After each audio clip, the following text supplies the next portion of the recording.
Compañeros, buenos días. Vamos a dar inicio a la conferencia del día de hoy.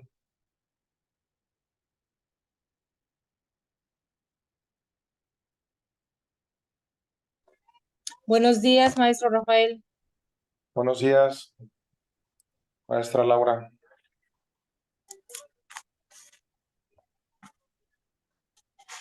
Vamos a esperar vamos a pedirle solo por un momento que los compañeros que puedan, enciendan su cámara, solo para los buenos días.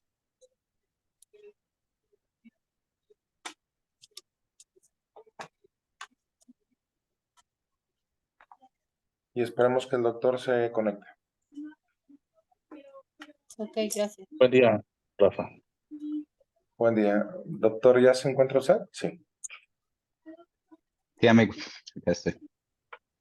Ok. Ok. Bueno. El Colegio de Abogados en Litigación Oral del Estado de Veracruz, Asociación Civil, tiene el honor de invitar al doctor Jeffrey J. Mora Sánchez, investigador de la Universidad de Girona, España, y juez penal de la República de Costa Rica, en la conferencia del día de hoy, 12 de octubre del 2023, titulándose Razonamiento probatorio en la investigación penal. Doctor, muchas gracias por aceptar la conferencia el día de hoy. Entendemos que sus tiempos son apretados y por parte del Colegio de Abogados le agradecemos el tiempo brindado hacia nosotros y la próxima conferencia que tiene bien a impartir. Muchas gracias y bienvenido. Muchas gracias, querido amigo. Y bueno, saludos a todos y todas desde Girona. Buenos días para ustedes, ya acá de noche. Así que, pues nada, me ha pedido mi querido amigo Rafa que conversemos el día de hoy sobre un tema que me parece especialmente interesante en virtud de que si ustedes revisan la doctrina especializada al respecto, podrán encontrar muchísimos textos que se refieren al razonamiento probatorio orientado a la etapa de juicio, a la etapa de la decisión final, en todas las materias, tanto en materia penal como laboral, contencioso. En los últimos años ha habido un crecimiento exponencial realmente de los estudios, de los papers al respecto. Sin embargo, continúa en la sombra algo o una etapa que tendría que cobrar un interés especial, como lo sabemos bien quienes nos ocupamos del derecho penal, y es la etapa de investigación, aquella etapa en donde se identifica a una persona como sospechosa y en donde se va a recabar los elementos de prueba que van a sostener la requisitoria fiscal. Llama la atención que nos olvidemos de esta etapa máxime cuando, si ustedes ven las estadísticas, amigos y amigas, hay una enorme cantidad de asuntos que nunca alcanzan la etapa de juicio. Es decir, los procesos penales latinoamericanos tienen una singularidad con respecto a otros ordenamientos jurídicos, otras áreas del planeta. Y es que hay alguna uniformidad en cuanto a la estructura de los diseños. Esto se da en virtud de que la primera oleada de reformas de nuestros códigos surge a partir del Código Procesal Penal Modelo para Iberoamérica en 1988, y pues de esa manera se estandarizó a grandes rasgos los elementos esenciales de la dinámica del proceso. Este Código Procesal Penal Modelo fue adoptado con algunas variantes casi en la totalidad del continente, y ha hecho que nos permita, digamos, un análisis muy especial porque precisamente podemos observar con especial claridad cómo ha impactado los cambios o los fenómenos sociopolíticos, económicos en cada uno de los países, con una codificación, digamos, muy parecida. Por supuesto que hay variantes, y ya a partir del 2000, se da otra oleada de reformas que tiende a, para utilizar un neologismo muy criollo, a gringar los procesos. Es decir, tendemos a realizar reformas en clave de establecer un proceso, un procedimiento penal más adversarial, digamos, similar a los procesos que rigen en el ámbito anglosajón. Sin embargo, la enorme diferencia que ocurre entre Latinoamérica y Europa y los anglosajones es que, como les decía, la mayoría de los asuntos no culminan con una sentencia, es decir, no cubren el derrotero completo del proceso y terminan con una sentencia, sea absolutoria o condenatoria, sino que se quedan en el camino por diferentes razones. Para darles algunos números, por ejemplo, en el caso colombiano hay una investigación muy interesante de Camilo Quintero que pueden encontrar publicada en editorial Marcial Pons, en donde él destaca que solamente el 1.5% de las causas que ingresan al sistema de administración de justicia penal culminan en una sentencia. Y en el caso costarricense, yo a partir de las bases de datos que son, digamos, motores bastante potentes en Costa Rica. Prácticamente se puede consultar la información en tiempo real. Hice un análisis de los casos ingresados al sistema y que alcanzan la etapa de juicio y culminan finalmente con una sentencia para el año 2022. Y en términos generales, alrededor del 5.5% serían únicamente los expedientes que terminan allí. Y esto también con algunas variables es extrapolable a todos los países o a la mayoría de los países, para no incurrir en una falacia de generalización, pero a la mayoría de los países del ámbito latinoamericano. Ustedes me contarán qué es lo que ocurre en el caso mexicano. Pues bien, dicho esto, entonces parece descabellado que sigamos realizando o concentrándonos únicamente en la etapa de juicio cuando casi nada llega a juicio. Es decir, qué es lo que pasa antes de la etapa de la audiencia preliminar o incluso en la etapa de juicio, pero que termina de forma anticipada, en algunas ocasiones también mediante la extralimitación de mecanismos procesales como los acuerdos de culpabilidad o procedimientos abreviados, como se les llame. En otros casos se trata de desestimaciones o archivos fiscales, también acuerdos de culpabilidad en etapa de investigación o en etapa intermedia. Pero casi todo queda allí. Y uno de los problemas también que compromete derechos fundamentales y que es de la más alta relevancia es que, como todos sabemos, la prisión preventiva en nuestro continente se utiliza de forma muy perniciosa, de forma nada excepcional, al punto de que autores como Zaffaroni, que es bien conocido por referir esto, han señalado que la prisión preventiva es la pena más extendida en el continente, llegando a tasas de más del 65% en algunos países, de acuerdo con el informe sobre el uso de la prisión preventiva en las Américas realizado por la Comisión Americana de Derechos Humanos, esto en el año 2017, si no me equivoco, fue el último informe del que tengo conocimiento, y hay otras entidades que se han ocupado también de este fenómeno sin que se reporten, digamos, disminuciones importantes en la tasa de reos preventivos. De manera tal que tenemos una etapa procesal, concentrémonos en la investigación, en donde casi nada se ha escrito y en donde se violentan los derechos fundamentales de una manera tan grave que es equiparada incluso a la pena de prisión.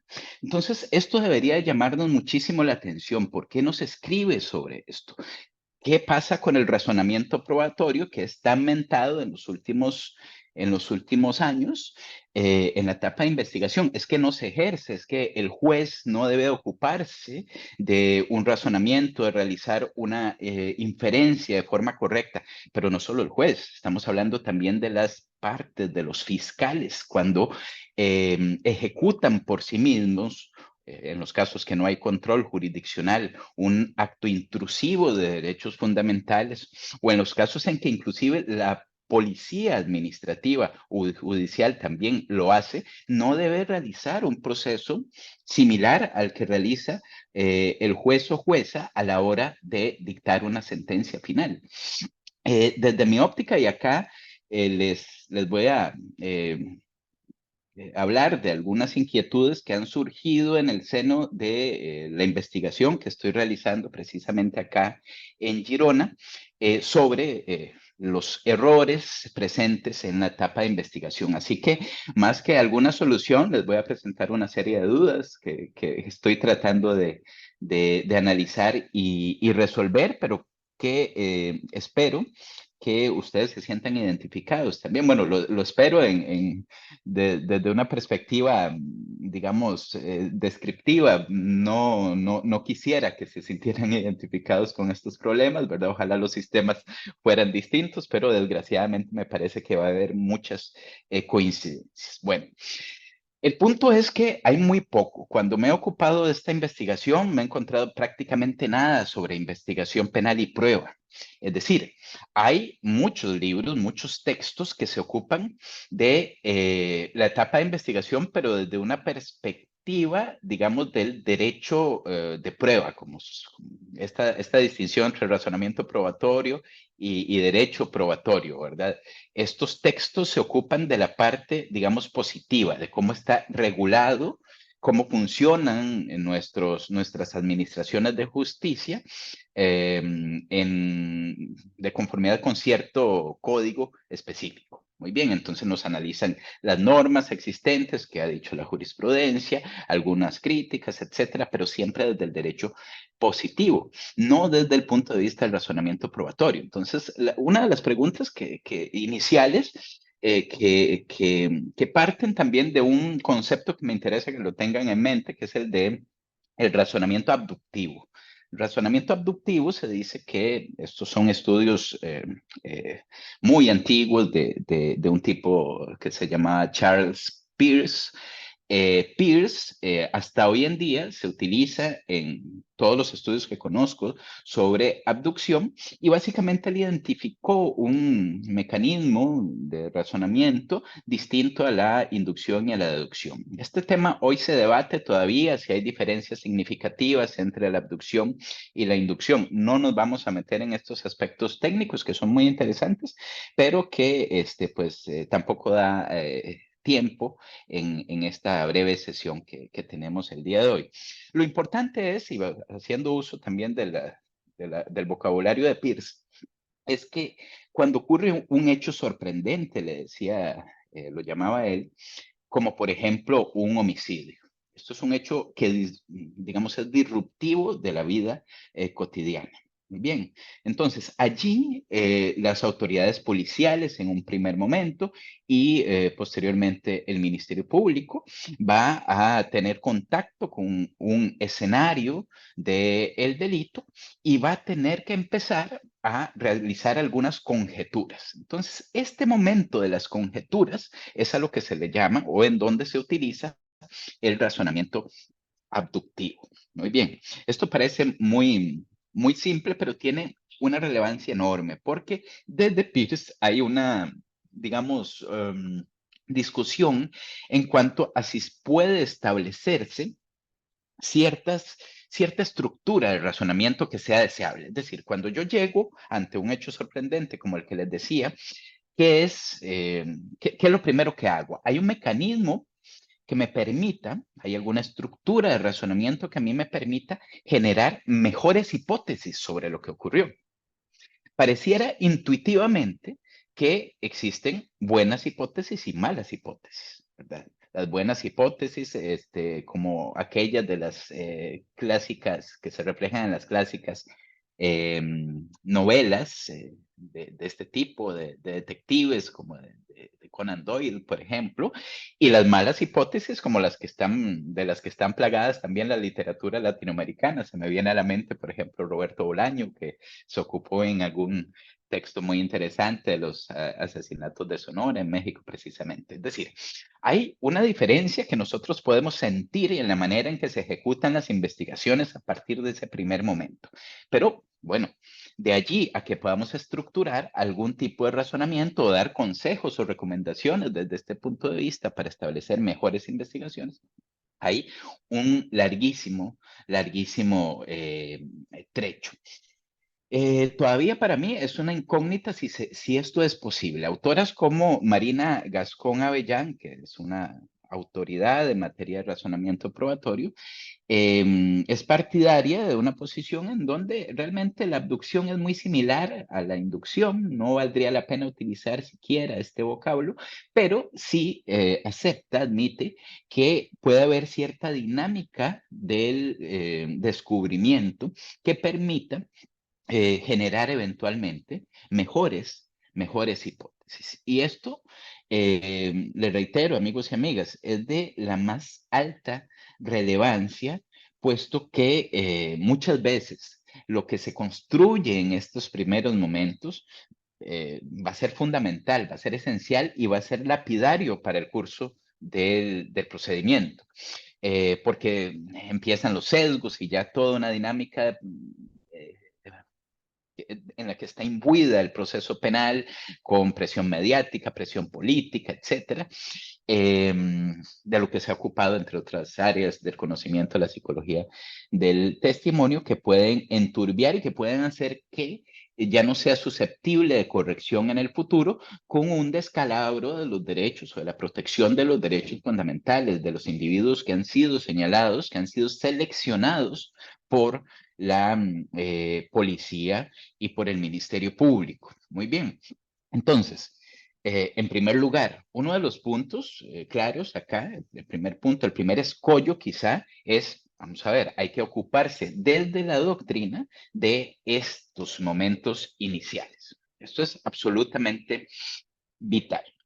Pero bueno, esto es simplemente una idea futuro que nada nos dice sobre lo que hacemos actualmente, sobre la manera en que se llevan a cabo las investigaciones y la forma en que nos enfrentamos a las investigaciones. Antes de avanzar y discutir algunos puntos que me parecen muy importantes, y les adelanto, esencialmente el tema del estándar de prueba para ciertas decisiones intrusivas de derechos fundamentales. Y ojo que aquí estoy hablando de decisiones intrusivas, no necesariamente con control jurisdiccional. Estoy hablando también, como les decía al inicio, de la actuación de la policía, de la actuación del Ministerio Público en solitario, ¿sí? Desprendiéndose del control.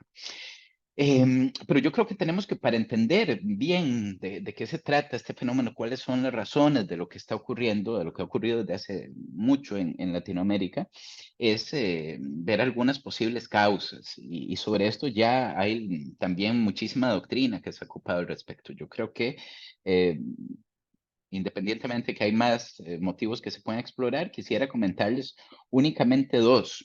Y los dos tienen el mismo problema, es decir, parten de una, digamos, perniciosa dicotomía.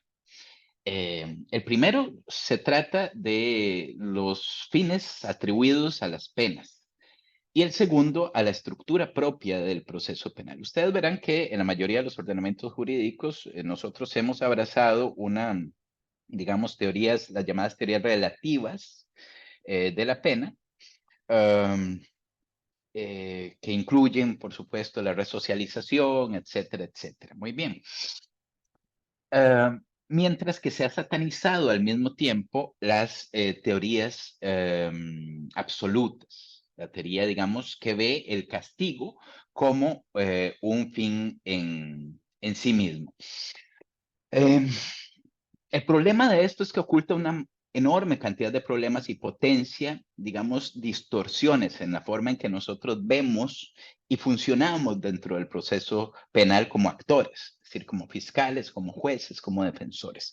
Porque generalmente las teorías preventivas están dispuestas en la ley. Es decir, se dice que el fin de la prisión, esencialmente, nos ocupamos también casi que exclusivamente de la prisión, como pena natural, de alguna manera, para un proceso penal, a pesar de que a lo largo de los años se han ido incorporando penas alternativas y salidas alternas, etcétera, pero la prisión sigue siendo la pena reina, el sinónimo del proceso penal de su culminación. Pero la idea preventiva está ligada a la frustración real de esa forma de operar el sistema. Es decir, nos venden la idea, los plexos normativos acogen esa idea de alguna manera, actuar sobre la persona que delinque, pero la realidad nos enseña, y la criminología nos lo ha dicho desde hace muchísimos años, décadas, en escasas ocasiones se logra actuar, digamos, sobre el individuo. Y también es muy cuestionable que que exista un efecto importante de la llamada prevención general, es decir, que actúe como efecto disuasorio la pena sobre otros individuos en la medida en que la mayoría de los delitos que nutren nuestras prisiones son cometidos, digamos, por razones más profundas o bien se cometen al calor del momento en donde no se sospecha